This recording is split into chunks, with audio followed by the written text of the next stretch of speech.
Selamat pagi para netizen dimanapun kita berada, salam inspirasi bagi kita semua ya. Melihat tulisan dari Rehlan ya, mengatakan begini, Anies dijegal karena ditakuti. Mungkin banyak tak mau bersekutu. Ya terutama si Mulyono. Si Mulyono begitu kan. Mengapa si Mulyono mereka takut? Kalau Anies Baswedan lolos di Pilkada DKI Jakarta, lalu kemudian menjadi presiden, hati-hati ya, seorang Jokowi ya bisa saja diungkit kembali pada kasus-kasus yang kemudian menyandra mereka. Bisa saja itu terjadi begitu. Mengapa Anies Baswedan ya takut semuanya? Kenapa kalau ada orang baik di negara kita dimusuhi ya, seolah-olah tidak ada karma. Tapi suatu saat nanti kita lihat saja pasti ada karma kok begitu kan ya, pasti ada karma. Entah kalau bukan ke karma dirinya atau kepada anak dan cucunya. Kita tunggu saja.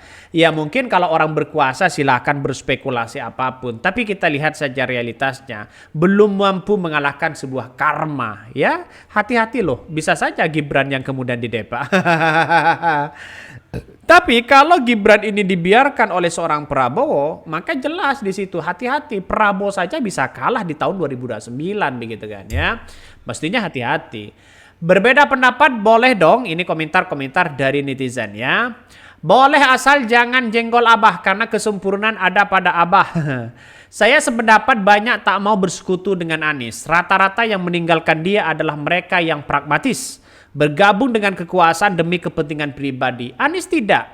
Dia lebih mementingkan kesetaraan dan keadilan. Dan sangat terlihat di Jakarta bagaimana dilulukan warganya. Kita lihat saja banyak pro dan kontra begitu kan. Secara tidak langsung di situ bahwa apa yang kemudian dilakukan Anies Baswedan itu sangat luar biasa loh begitu kan. Sampai-sampai si Mulyono takut begitu kan. Takut pada Anies Baswedan. Bayangkan ini.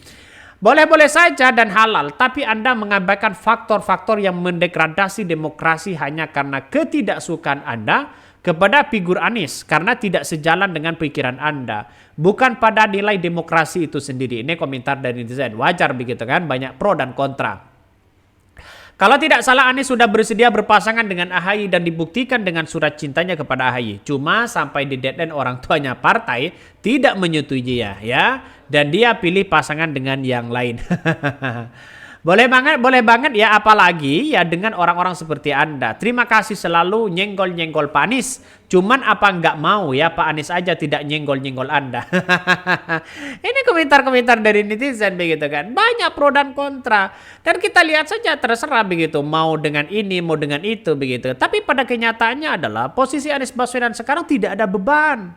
Posisi Anies Baswedan tidak ada beban. Ya karena ini pilihan dari masyarakat begitu kan. Mau dipilih atau tidak terserah. Karena ini adalah pilihan masyarakat. Mau dukung presiden, mencalon presiden, calon gubernur DKI Jakarta. Ini dorongan oleh masyarakat, bukan dari Anies Baswedan. Berbeda dengan ambisi-ambisi kekuasaan sekarang ya. Ya mereka menjilat sana sini, demikian kekuasaan sebenarnya.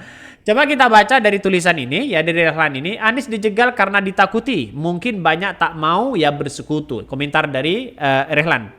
Wakil Ketua Dewan Pertimbangan Partai Demokrat Rehlan Nahjik yang meragukan anggapan mantan Gubernur Jakarta Anies Baswedan dijegal tak maju pilkada karena ditakuti. Rehlan mengelaborasi kemungkinan lain Anies tak maju pilkada 2024. Anies jegal ikut pilkada karena ditakuti, bukan karena bukan ditakuti ya.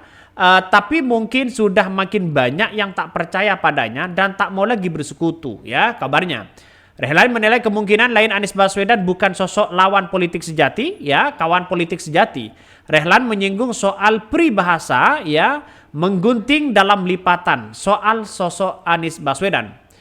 Bahkan ya dihubungi lebih jauh, Rehlan menjelaskan kemungkinan lain Anies tak mau pilkada. Kemungkinan itu menurut Rehlan bisa juga ketidaksukaan Presiden Joko Widodo atau Jokowi terhadap mantan Mendikbud tersebut. Bahkan saya bilang mungkin ya, jadi pikiran saya itu mungkin benar ya, mungkin tidak, mungkin juga benar.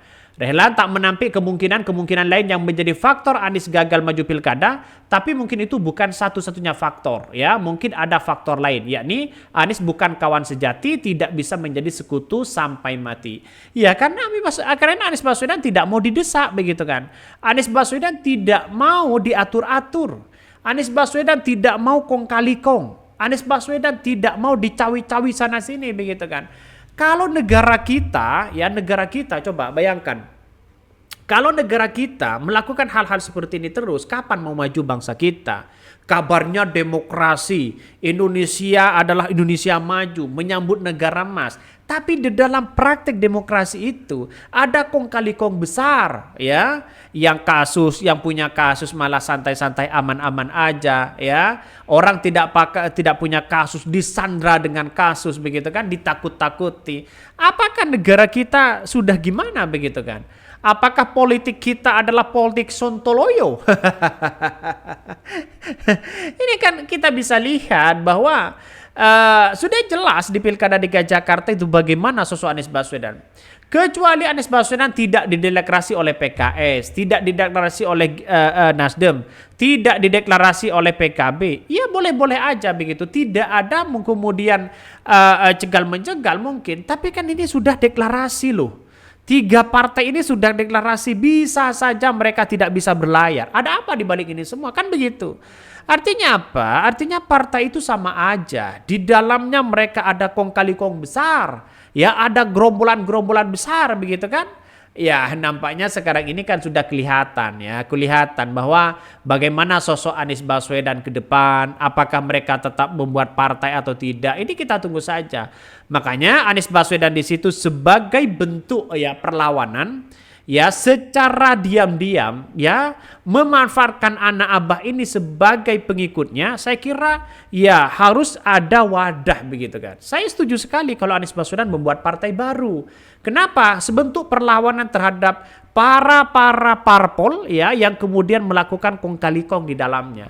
Walaupun secara tidak langsung mungkin 10 tahun yang menjadi oposisi silakan, tapi harkat dan martabat marwah partai itu tetap berada di garisan bersama dengan rakyat. Itu penting loh begitu kan ya. Saya kira inilah yang kemudian menjadi cikal bakal ke depan ya.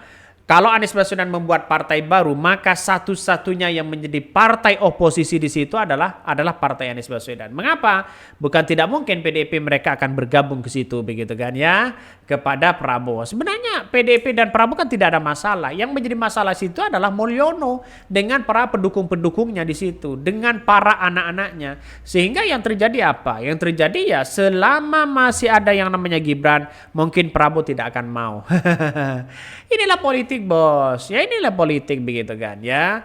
Dengan adanya seperti ini saya yakin dan seyakin-yakinnya bahwa kalau Anies Baswedan membuat partai baru sebagai gertakan dan perlawanan politik hari ini bisa saja itu menang. Kita lihat saja di negara-negara lainnya, puluhan tahun mereka menjadi oposisi ya, terus kemudian bersama dengan rakyat, toh pada akhirnya sekali menang berkuasa mereka. Itu bisa saja ya terjadi begitu kepada Anies Baswedan dan para pendukung-pendukungnya. Kita tunggu saja apakah Anies Baswedan akan membuat partai baru atau tidak, atau semakin melempem.